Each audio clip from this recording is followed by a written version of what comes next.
Ladies and gentlemen, there's a moment we all experience when someone we care about, someone we trusted with our heart, makes us feel like we could be easily replaced, like we were optional, like our presence in their life was temporary, forgettable, disposable, and in that moment we question ourselves. What did I do wrong? Was I not enough? Did I ask for too much? But let me be very clear. When someone makes you feel replaceable, it's not because you're not enough. It's because they never took the time to recognize what they had in front of them, and that's not your burden to carry. We don't get our worth from someone who couldn't see it. We don't fight for space in someone's life when they've already handed out auditions to everyone else. No, the real shift happens when you stop trying to prove your value and start living like you already know it. Self-worth is not negotiable. It's the foundation of every healthy relationship, every decision you make, and every boundary you set. When someone makes you feel replaceable, it's easy to forget that. It's easy to slip into the belief that maybe you weren't enough. Maybe if you had said less, done more, loved harder, they would have stayed, chosen you, or valued you differently. That belief is a trap. It's not based on truth. It's based on your emotional investment in someone who didn't know how to handle your value. The problem isn't that you cared too much. The problem is that they didn't care enough.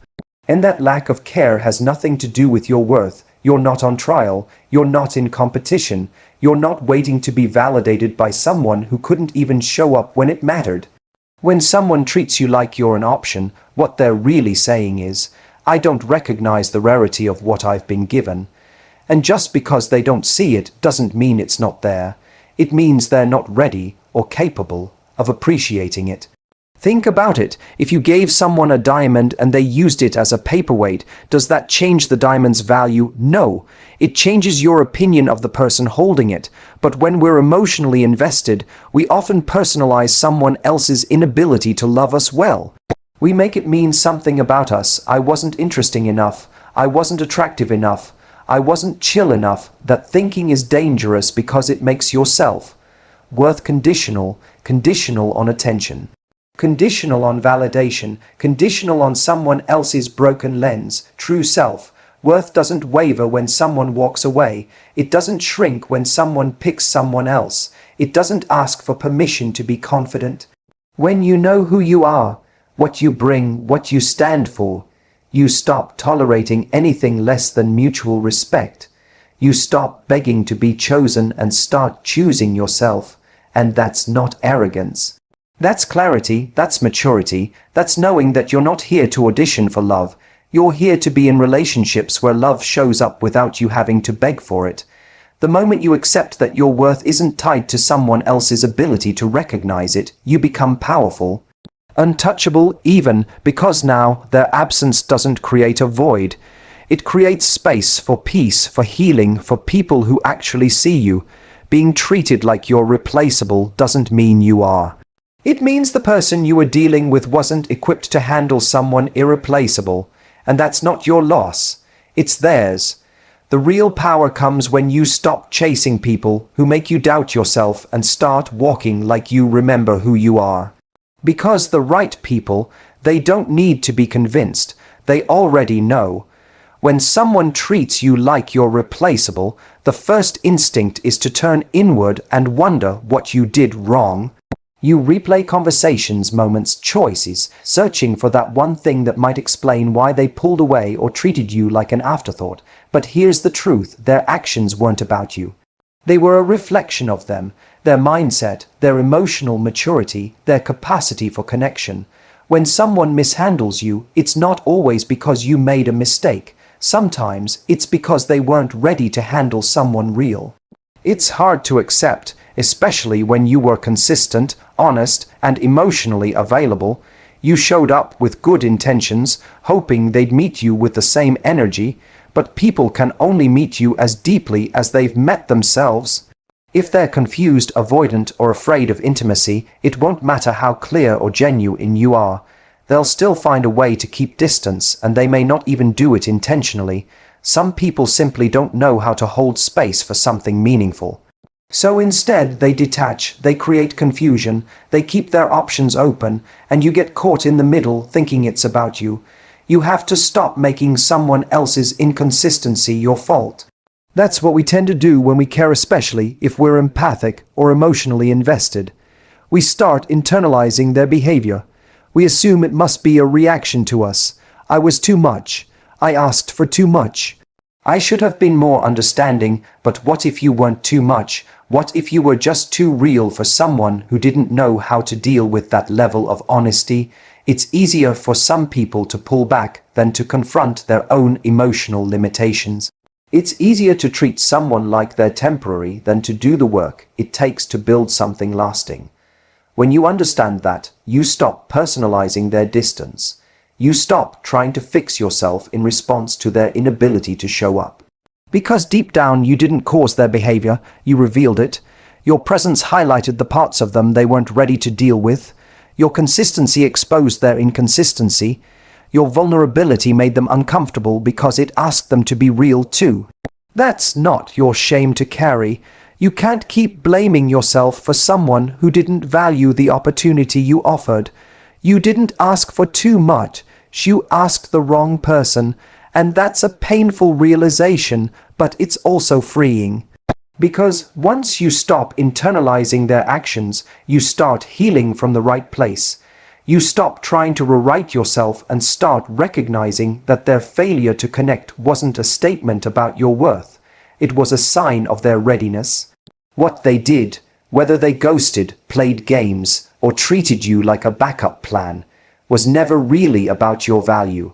It was about what they were or weren't capable of. And it doesn't excuse their behavior, but it does help you understand that the narrative you've been telling yourself, that you weren't enough, is a lie. The truth is you were enough. They just weren't available. And that difference matters, because now, instead of carrying the weight of their actions, you get to lay it down. You get to walk forward knowing their choices were about them, not you, never you. When someone treats you like you're replaceable, the natural response is often to want them to feel what you felt, to hurt the way they hurt you, to see what it's like when the roles are reversed. But the truth is, retaliation doesn't heal you. It doesn't bring peace. It doesn't create real closure. It might satisfy the ego for a moment, but it leaves the heart just as empty. That's why the goal should never be to hurt them back. The goal is to rise above it, to elevate beyond the version of yourself that was begging, waiting, or trying to prove your worth to someone who couldn't see it. Elevating means choosing your peace over their attention. It means redirecting your energy from fixing or explaining to simply being grounded, being clear, being in alignment with your self-respect. You don't have to prove anything to someone who lost you. And you certainly don't have to lower yourself just to be seen by them, because if they didn't value you when they had you, your pain won't teach them what your absence can. What truly speaks is not revenge, it's detachment. It's the ability to move forward without bitterness, without the need to prove a point. That's not weakness, that's emotional strength. It takes courage to say, you hurt me, but I'm not going to let that define me. It takes maturity to walk away when your pride wants to fight. And it takes self-love to prioritize healing over winning. Letting go of the need to retaliate doesn't mean you're okay with what happened. It doesn't mean you're excusing the way you were treated. It means you've decided your peace matters more than their punishment. Because truthfully, the best revenge isn't about hurting them. It's about making sure you're no longer hurting yourself by holding on to them. Elevating means rising into a version of you that doesn't even exist in the space where they left you. It means they no longer have access to you, not just physically, but emotionally, mentally, energetically. That kind of growth is loud without saying a word. Because when you stop chasing people who made you question your value, you start attracting people who already know it. And when you focus on becoming the kind of person who's rooted in self-worth, you stop participating in dynamics that treat you like an option. Choosing to elevate instead of retaliate is not about letting them off the hook. It's about letting yourself off the hook from replaying the past, over-explaining your worth, or waiting for closure that may never come. You create your own closure by moving on with grace. You create your own justice by living well, fully, freely, and without looking back. That's where your power lies, in the ability to rise without dragging them down, in the quiet, confident decision to heal and move forward, even when it would be easier to strike back. You don't need to burn bridges to prove that you're done. Just stop crossing them. Stop showing up where you're not valued.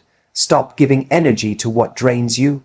That's how you show them, without words, without drama, without games, that the version of you who tolerated being treated like an option is gone, and what's left is someone stronger, wiser, and no longer available for anything less than respect. Pulling your energy back is one of the most powerful things you can do after being treated like an option.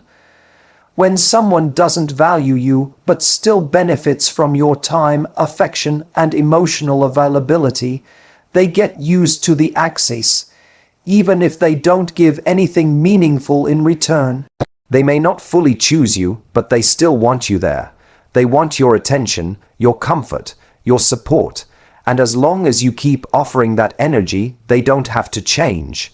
They can keep giving you crumbs, knowing you'll keep showing up with a full plate. That dynamic is exhausting. It keeps you stuck in a cycle where you're emotionally drained, constantly overthinking and waiting for them to finally realize your worth. But here's the truth. People don't value what they never have to earn. If you're always available, always accommodating, always forgiving without any shift in their behavior, they start to believe they can have you without showing up for you. And that's where your power is being lost, not because you're not enough, but because you're giving too much to someone who gives too little. Pulling your energy back doesn't mean you're being cold. It doesn't mean you're playing games. It means you're creating space for clarity. When you take your energy out of a place where it's not appreciated, you can finally see things for what they are, not what you hoped they would be. And more importantly, they can feel the difference too. People notice when your attention is no longer constant, when the good morning texts stop, when the effort fades, when the emotional safety net is no longer there. That shift forces them to face a reality they didn't have to deal with before. For some, it's a wake-up call. For others, it simply reveals what you suspected all along. They were never really invested. Either way, you get your answer, and that answer allows you to stop hoping and start healing. But to do that, you have to stop pouring into empty hands. You have to recognize that your energy is a gift, not a guarantee. Not everyone deserves your vulnerability, your consistency, or your emotional presence. Those things should be reciprocated, not exploited. When you pull your energy back, you reclaim your self-respect. You stop negotiating with someone who already showed you they were unsure. There's a massive difference between someone missing you and someone valuing you. A lot of people miss your energy. They miss how you made them feel, but that doesn't mean they're ready to offer anything real. That's why pulling your energy back is essential. It gives you the space to step out of their influence and return to yourself. To remember who you were before their inconsistency started affecting your confidence. To realize you were whole before them, and you'll be whole after them too. When you stop reaching out, when you stop explaining, when you stop making exceptions for behavior that doesn't serve you, you send a message that can't be misunderstood. I know my worth, and I'm no longer spending it in places that deplete me. And the person who once treated you like an option will feel that shift, not because you tried to make them feel bad, but because you stopped trying to make them feel anything at all. You gave them the gift of absence. And now your energy is yours again, ready to be protected, cherished, and redirected to places that reflect the love and value you're always willing to give. Just no longer to those who take it for granted. Letting your absence speak is one of the most impactful decisions you can make when someone has taken you for granted. There comes a point when words no longer make a difference. You've explained, expressed, and tried to be understood. You've shown up with your heart open, hoping they would meet you there, and still they dismissed it, ignored it, or responded with half effort. At some point, continuing to engage just becomes another form of self-abandonment. That's when silence becomes your loudest statement. There is a unique kind of power in walking away without slamming the door. You don't need to cause a scene, make threats, or beg them to see what they lost. You don't even need to explain why you stopped calling or showing up, because if they were paying attention, they'd already know. If they had truly valued your presence, they would feel the weight of your absence without you having to say a single word. People often don't realize what your energy brought to their life until it's gone. They don't see how much peace, support, and emotional safety you created until they feel the void where those things used to be. That's when your absence becomes undeniable, and not because you disappeared in anger or bitterness, but because you stopped investing where you were being emotionally underpaid. Silence is not about punishment. It's about protection. It's not cold. It's clear. It says, I'm done negotiating my worth. I'm done trying to convince someone to appreciate something they clearly don't understand. And the absence isn't just physical. It's emotional, mental, energetic. You pull back everything they once had free access to. Your reassurance, your attention, your presence. And in doing so, you allow the imbalance to become obvious. Some people only reflect when the comfort is gone. They think you'll always be there, always respond, always care, until the day you don't. Until the day the texts go unanswered, the energy isn't returned, and the version of you that kept hoping is simply no longer available. That's not being petty, that's reclaiming your self-respect. You've given enough chances, you've extended enough grace, now it's time to let distance do what your words couldn't. You don't need to announce your worth. You just need to stop placing it in front of people who treat it casually. The ones who took you for granted will notice when the pattern changes, when the loyalty they counted on disappears, when the love they once dismissed is no longer offered. And they may come back, they may reach out, but that doesn't mean they've changed. Sometimes they just miss the convenience of you, and that's why letting your absence speak matters more than making your pain heard. Because silence reveals the truth, who actually values you and who only values what you gave them. You'll know the silence is working when your peace returns, when the overthinking stops, when you no longer feel the need to explain or justify why you walked away. Because the moment you choose distance over dysfunction, you begin healing, and the longer you stay silent, the louder the message becomes, not just to them, but to yourself. I am no longer staying where I am not seen. Your absence teaches a lesson that your presence could never deliver. Not because you wanted to teach them something, but because you finally remembered something yourself. Your you was never meant to be overlooked, and your love was never meant to be background noise in someone else's life.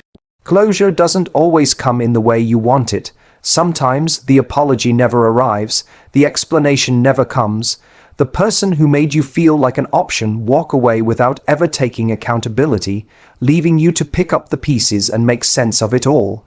That's the kind of pain that lingers, not just because of what happened, but because of what was left unsaid. It's natural to want answers, to want clarity, to want someone to validate that what you felt was real.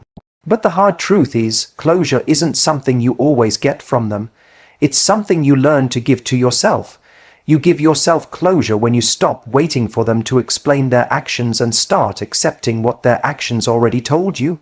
They showed you who they are in how they treated you, in their inconsistency, in their silence, in their inability or refusal to meet your needs. You don't need a long conversation to know when someone didn't value you.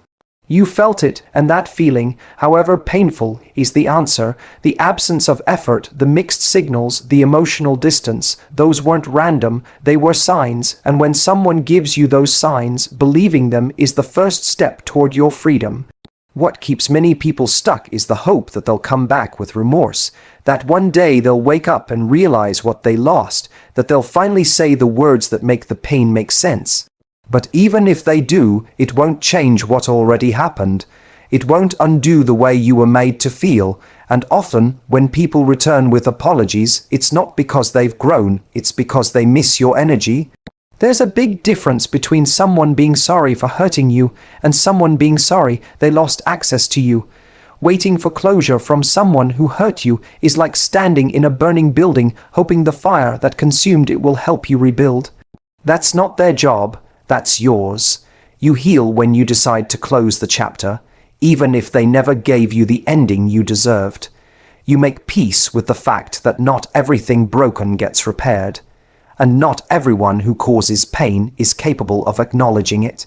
Closure begins when you stop seeking it from the source of your wound. It begins when you realize that their inability to see your worth doesn't make you any less worthy. You give yourself closure when you no longer need their explanation to validate your experience. When you choose to move forward not because you got the answers, but because you finally accepted that you may never get them.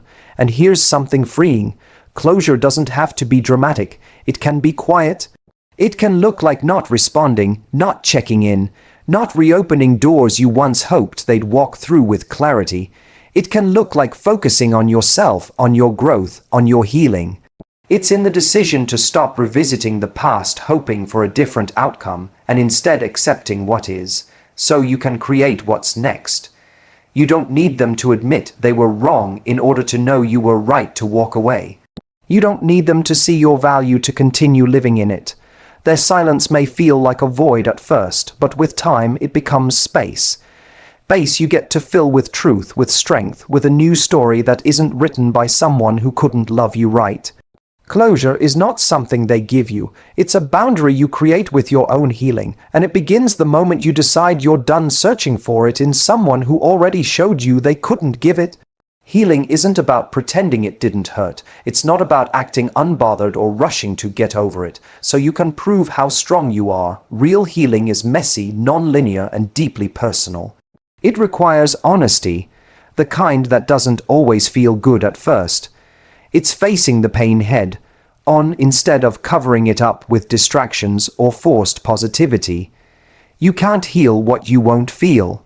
And you can't move forward with peace if you're still carrying resentment disguised as strength. When someone made you feel like you were replaceable, that wound can go deep. It touches something primal, the need to feel chosen, seen, important. So when they treat you like an option, it doesn't just bruise your ego. It shakes your sense of self. You start questioning your worth, wondering why you weren't enough, and that self-doubt can quietly follow you even long after the person is gone.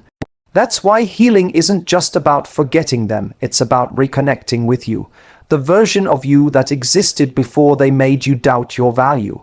Healing is reclaiming the parts of yourself you may have dimmed to make the relationship work.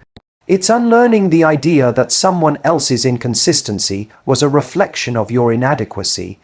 It's understanding that just because they couldn't love you well doesn't mean you're unlovable. Too often, people try to bypass this process. They jump into something new, hoping to distract themselves from what was left unresolved. But healing doesn't happen in distraction. It happens in stillness, in the moments where you choose not to chase, not to reach out, not to reopen what hurt you. It's in those quiet decisions that you build the self-trust you lost. Healing is also not linear. Some days you'll feel strong, empowered, and untouchable. Other days you'll miss them, or miss who you thought they were. You'll feel waves of sadness, anger, confusion. That doesn't mean you're not healing. It means you're human, you're processing, and part of healing is giving yourself permission to feel those emotions without judgment. One of the most powerful moments in your healing journey is when you stop waiting for them to make it right. You stop fantasizing about closure, apologies, or redemption. You stop giving them space in your heart and mind. Not because it didn't matter, but because you matter more, and your future deserves a version of you who's not still anchored to someone who couldn't see your value. As you heal, you begin to see the situation differently. Not from a place of pain, but from a place of clarity. You realize that you didn't lose something. You were redirected. You didn't get rejected. You got released. And instead of trying to go back and rewrite what happened, you focus on writing what's next. From a place of self-respect, from a place of worth, from a place of knowing that you don't need someone to choose you in order to choose yourself. Eventually, the weight lifts, the need to be understood by them fades. The memories don't sting the same way. You stop looking for them in other people. You stop measuring your worth by their inability to see it. That's healing, not forgetting, not pretending, but rising. Slowly, authentically, and powerfully, because healing isn't about proving anything to them. It's about reclaiming everything for you. The greatest revenge is never pain, it's power. The quiet, unshakable power of knowing your worth and no longer handing it over to people who couldn't hold it with care. When someone treats you like you're replaceable, don't fight for space in their life. Create space in your own. Not to show them what they lost, but to remember what you deserve. You don't need to lower yourself to make someone else feel what you felt. Let your evolution be the response. Let your boundaries speak louder than your words. And let your absence echo in the places where your presence was once taken for granted, because the strongest thing you can ever do is